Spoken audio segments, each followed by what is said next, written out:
When they ignore you, they're giving you permission to become dangerous. You've been lied to.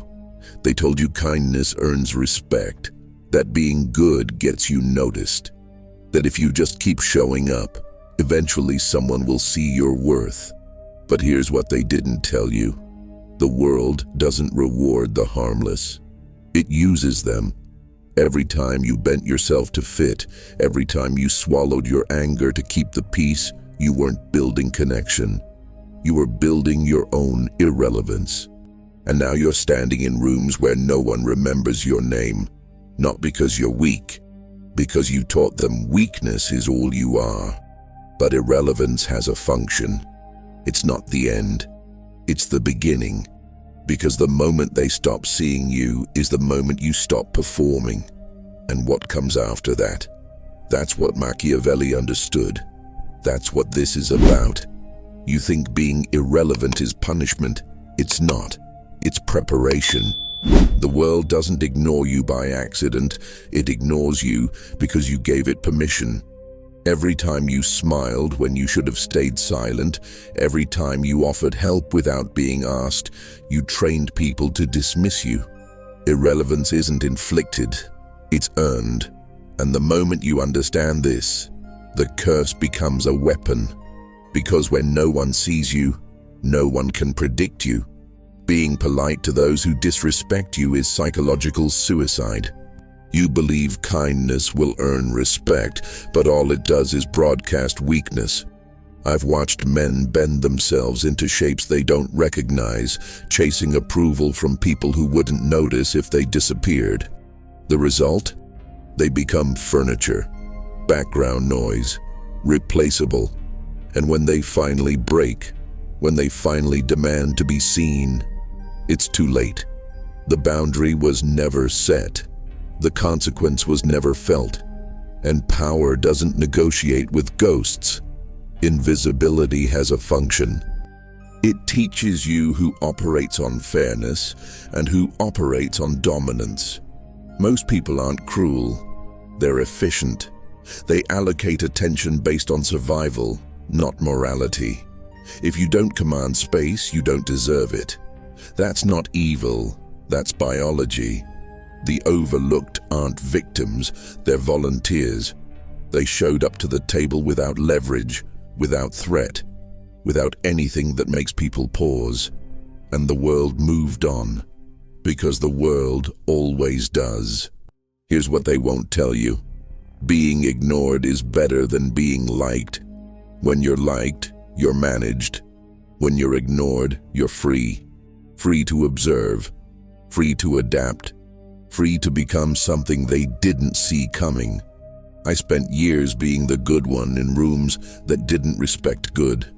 I was dependable, loyal, harmless, and that made me irrelevant. The shift didn't happen when I got louder. It happened when I got colder, when I stopped performing, when I let silence do the work emotion couldn't. And suddenly, I wasn't furniture anymore. I was a question mark. The curse of being overlooked is only a curse if you stay there. Most people do. They spend their entire lives trying to be seen by people who've already decided they don't matter. They double down on kindness, thinking volume will fix what presence couldn't. But respect doesn't scale that way. It doesn't respond to repetition. It responds to fear. Not fear of violence, fear of unpredictability, fear of consequence. When you stop chasing validation and start enforcing boundaries, people don't love you more. They just stop testing you. And that's when irrelevance dies. But something else is born in its place. You die the moment you start performing for an audience that doesn't pay. Approval is a drug, and like all drugs, it destroys you slowly. You think being seen makes you visible, but it doesn't.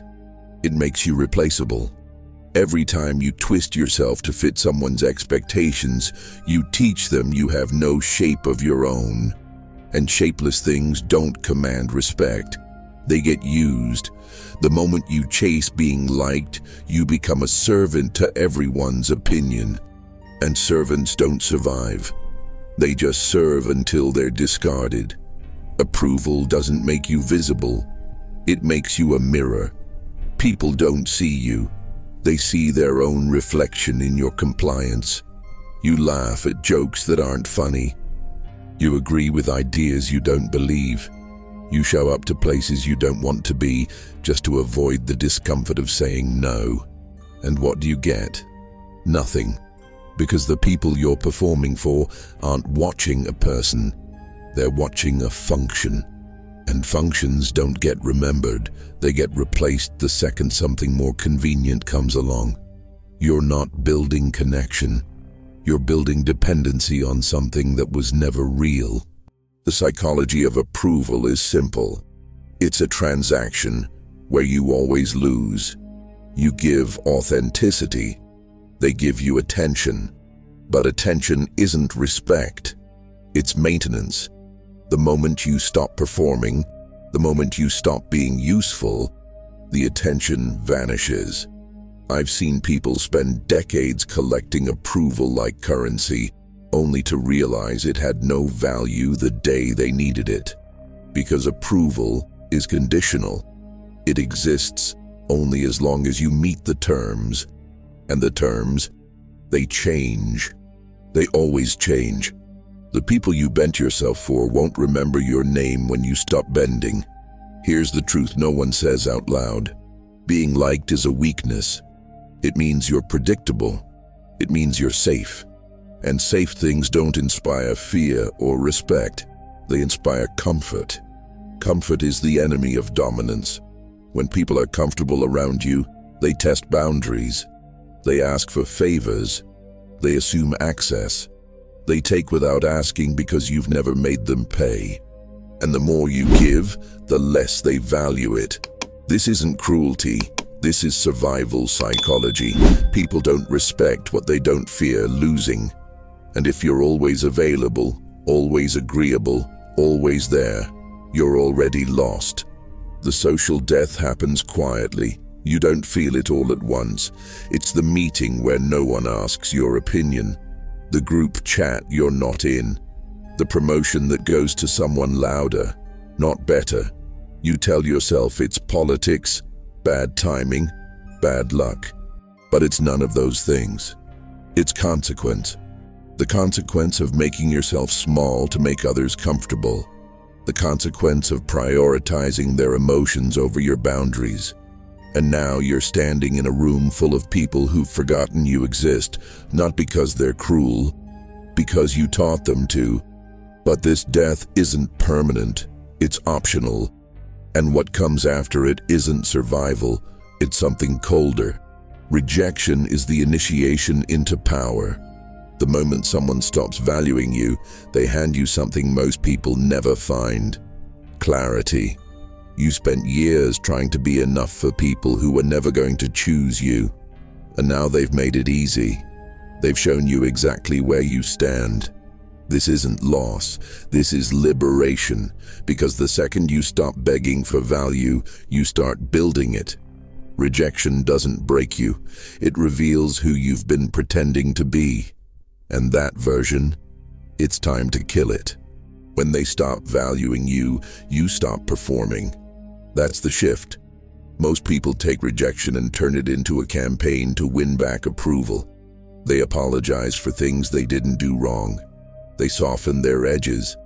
They make themselves smaller, hoping someone will notice the effort.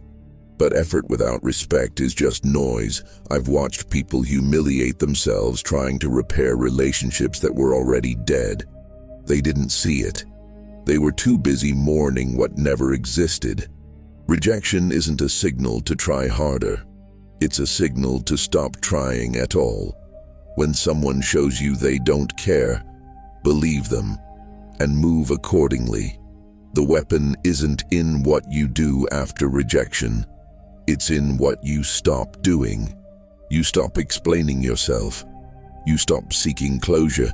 You stop giving them access to your emotions, your time, your energy. Silence becomes your boundary. Distance becomes your consequence. And suddenly, the dynamic shifts. Because people are conditioned to expect reaction. They expect you to fight for them, to prove your worth, to chase. When you don't, when you simply vanish, they feel it. Not because they miss you, because they've lost control. And control is what they wanted all along. When you stop playing, the game ends, and they're left holding nothing. Here's what rejection teaches you. Most relationships are built on manipulation, not connection. People keep you around because you're useful, not because you're valued. The moment you're no longer convenient, they disappear. And that's not betrayal, that's clarity. You finally see who was there for you and who was there for what you could provide. I lost people I thought were permanent. Friends, partners, family. And every single loss revealed the same pattern. I was the one holding it together. I was the one adjusting. The second I stopped, they didn't reach back.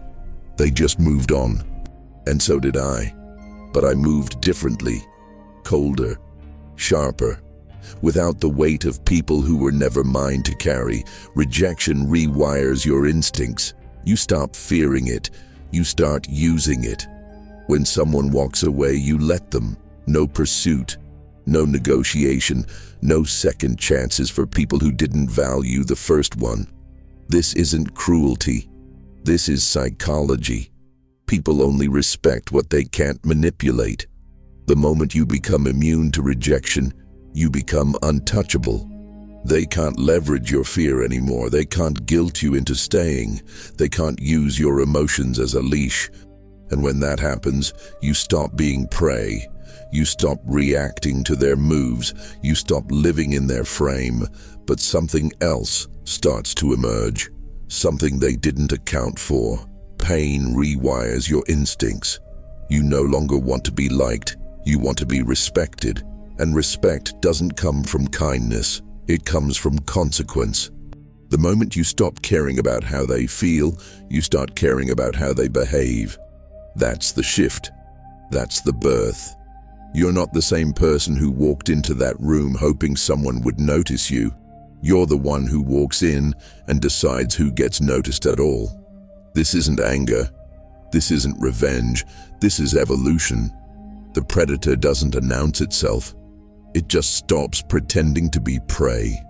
You rewire by becoming selectively cold. Not to everyone, just to those who taught you that warmth is weakness. When someone who ignored you suddenly needs something, you don't respond with enthusiasm. You respond with distance. When they reach out after months of silence, you don't fill the gap with explanations. You let the silence sit. They'll feel it. They'll try to adjust. But by then, the power has already shifted. Because you're no longer operating from need. You're operating from choice. And choice is the only currency that matters in human psychology. When you stop needing them, they start needing you. Not because you changed, because you stopped changing for them. The symbolic moment of mutation happens quietly. It's not dramatic. You don't wake up different. You just stop doing the things that made you weak. You stop answering calls from people who only contact you when they need something. You stop explaining your decisions to those who never respected them. You stop softening your tone to make others comfortable. I remember the exact moment I stopped apologizing for taking up space. Someone asked me why I'd been distant. I didn't defend myself. I didn't reassure them. I just said, I've been prioritizing differently. No explanation, no guilt, and they felt it. That's when I knew the shift was real. The predator doesn't justify, it just moves. Dominance is born in the space where emotion used to live. You stop feeling guilty for enforcing boundaries. You stop feeling sad when people who never valued you finally leave. You stop feeling anything that doesn't serve you. This isn't sociopathy. It's survival. Emotion is a tool, not a master. When you control when and where you deploy it, you control the interaction. Most people leak emotion constantly. They broadcast their needs, their fears, their desperation, and the world feeds on it. But when you go cold, when you withhold reaction, people don't know how to read you anymore. And what they can't read, they can't control. That's the birth of the predator. Not violence, not aggression, just the absence of weakness. The final stage isn't about becoming something new. It's about remembering what you were before the world taught you to shrink. You were never meant to beg for scraps of attention. You were never meant to perform for people who wouldn't cross the street to help you. The predator was always there. It was just buried under years of conditioning that told you power was wrong, that dominance was cruel, that caring what others think was virtuous. But virtue without respect is just submission, and submission gets you nowhere. The moment you accept this, the moment you stop resisting the cold, you don't just survive, you dominate. And domination doesn't ask permission. People don't respect kindness. They respect consequence. You've been taught that warmth builds bridges, that affection creates loyalty, that being liked is the foundation of influence. But that's a lie designed to keep you manageable. Respect doesn't come from how much people enjoy your company. It comes from how much they fear losing access to it. Tension is the currency of respect. When someone knows you'll withdraw without hesitation, when they understand there's a price for crossing you, that's when respect begins. Not before. Affection makes you available. Tension makes you valuable. The Machiavellian truth is simple. People navigate social hierarchies through power assessment, not emotional connection. Every interaction is a test. They push to see where your boundaries are. They take to see if you'll stop them. And if you don't, if you smile through disrespect, if you rationalize their behavior, if you prioritize keeping the peace over enforcing consequence, you've told them everything they need to know. You've told them you're weak, not because you're kind, but because your kindness has no limits. And unlimited access to anything destroys its value. This isn't cruelty, this is psychology. Tension preserves respect. Affection without boundaries destroys it. I've seen it countless times. The person who's always available becomes the person who's always taken for granted. They answer every call, solve every problem, show up to every crisis. And what do they get? Less respect with each act of service, because they've eliminated tension. They've removed the question of whether they'll be there. And when something is guaranteed, it loses power. Compare that to the person who helps selectively, who says no without explanation, who creates distance when boundaries are crossed. People respect that person, not because they're better, because they're harder to manipulate. Respect follows resistance, not compliance. Here's the shift. You stop being the person who absorbs tension and start being the person who creates it. When someone disrespects you, you don't explain why it's wrong. You withdraw. No lecture, no emotional display, just distance.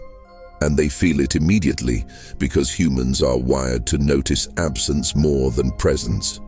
When you remove yourself, your attention, your energy, your resources, without warning, without negotiation, you introduce consequence. And consequence is the only teacher that works on people who don't respect words. I stopped arguing with people who didn't value me. I just stopped showing up. And every single time they noticed, not because they missed me, because the balance shifted. And imbalance creates tension. The cold logic of respect is this: affection is infinite, tension is finite. You can like someone forever without it meaning anything. But the moment you introduce the possibility of loss, behavior changes. Not because people suddenly care about you, because they care about control. And when they realize they can't control you through guilt, through expectation, through familiarity, they adjust. They become more careful, more measured, more respectful. This isn't about being cruel. It's about being strategic. Machiavelli understood that power flows to those who understand leverage, and tension is leverage, affection is noise. But tension without application is incomplete. You need the mechanics of how it operates. And that's where silence enters. The loud command nothing. Silence commands everything. You've been conditioned to believe that influence requires words, that power announces itself, that dominance needs volume. But that's the psychology of the weak. Those who need to be heard are already begging. Silence is the absence of need. When you stop filling space with explanations, justifications, reactions, you become unreadable. And what people can't read, they can't predict. What they can't predict, they can't control. Silence isn't passive. It's the most aggressive form of dominance there is, because it forces others to fill the void. And in filling it, they reveal everything. Mystery creates magnetism. When you withhold reaction, people obsess over what you're thinking. They replay the interaction. They question their position. They wonder if they've lost standing. This is how control works, not through force, but through absence. I learned this the hard way. I used to over-explain myself, justify my decisions, defend my boundaries. And every word I spoke gave people ammunition. They'd argue, negotiate, manipulate the language back at me. The moment I stopped talking, the moment I just acted and stayed silent, everything changed. People stopped debating. They started complying. Because silence doesn't negotiate, it just is. And you can't argue with something that won't engage. Silence consolidates power by eliminating weakness. Every time you speak, you leak information. Your tone reveals emotion. Your words reveal priorities. Your explanations reveal doubt. But when you say nothing, you give nothing. You become a void. And voids are terrifying. People will project their fears onto your silence. They'll assume the worst. They'll fill the gap with their own insecurities. And in doing so, they'll construct your dominance for you. You don't need to be intimidating. You just need to be quiet. The intimidation builds itself in their mind. This is psychological warfare without a single move. You win by not playing. The mechanics are simple, but require discipline. When someone crosses a boundary, you don't explain why it's wrong. You go silent. When someone asks for something you don't want to give, you don't justify the refusal. You just say no and let the silence sit. When someone tries to provoke you into an emotional response, you don't take the bait. You stare. You wait. You let the discomfort settle on them, not you. Most people can't tolerate silence. They'll scramble to fill it. They'll apologize. They'll back down. They'll adjust their behavior. And you didn't say a word. You just removed the one thing they needed from you, a reaction. Without it, they have nothing to work with. Silence shifts power because it operates on presence, not performance. You're not trying to be impressive. You're not trying to be likable. You're not trying at all. And that's what makes it magnetic. People are drawn to those who don't need them. When you stop chasing validation through words, when you stop defending your position, when you simply exist in your own frame without apology, people feel it. They don't know how to categorize you, and what they can't categorize, they respect. But silence alone isn't enough. You need precision. You need to know when to deploy it and when to strike. And that's where intimidation becomes art. You don't need volume to be feared, you need precision. Intimidation isn't about aggression, It's about control of the moment. A pause that lasts too long, a gaze that doesn't break, a refusal delivered without emotion. These are the tools that make people second-guess themselves. Dominance doesn't announce itself with threats. It announces itself with certainty. When you move through the world like someone who knows exactly what they're worth, people feel it. Not because you told them, because you showed them through what you won't tolerate. And the moment someone senses you won't bend, won't explain, won't negotiate, they stop testing. That's not fear of violence. That's fear of irrelevance. The psychology of intimidation is rooted in unpredictability. Most people are easy to read. They smile when they're uncomfortable. They talk when they're nervous. They explain when they're guilty. But when you strip away those tells, when you become a flat line of composure, people don't know what to do with you. They can't manipulate what they can't measure. I remember sitting in a meeting where someone tried to undermine me publicly. Instead of defending myself, I stared at them. No expression, no words, just eye contact that lasted 5 seconds too long. The room went silent. They stammered, backtracked, apologized. I never said a word. That's intimidation, not anger, just presence without reaction. A refusal without explanation is one of the most powerful techniques in human psychology. When someone asks you for something and you say no, their instinct is to ask why. Most people give reasons. Reasons can be debated. Reasons can be dismantled. But when you refuse and offer nothing, no justification, no apology, no softening, you establish dominance. Because you've communicated something deeper. You don't owe them access to your decision-making process. Your no is complete. It doesn't require their approval. I stopped explaining my boundaries years ago. I stopped softening rejections with "I'm sorry, but," or "it's just that." I say no, and then I wait. The silence that follows does the work. People either respect it or remove themselves. Either way, I win. Intimidation teaches people concrete behavior through consequence, not conversation. When someone disrespects you and you remove access, not dramatically, just quietly, they learn. When someone crosses a line and you don't warn them, don't threaten them, just enforce the boundary through distance, they adjust. This is how you train people without speaking. I had someone in my life who constantly showed up late, wasted my time, treated my schedule like it didn't matter. I talked to them, explained, set expectations. Nothing changed. Then I stopped talking. The next time they were late, I wasn't there. No explanation, no second chance. They reached out, confused. I didn't respond for 3 days. When I finally did, I was cold, factual, detached. They never showed up late again. Not because I yelled, because I let them feel the cost.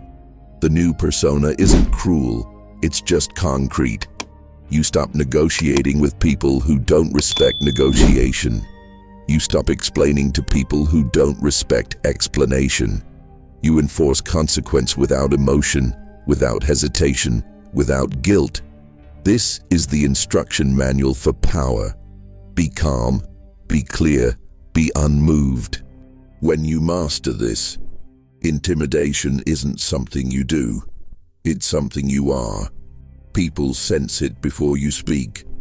They adjust before you act. And when that happens, you've transcended the need for confrontation entirely. You've become someone others navigate around, not through.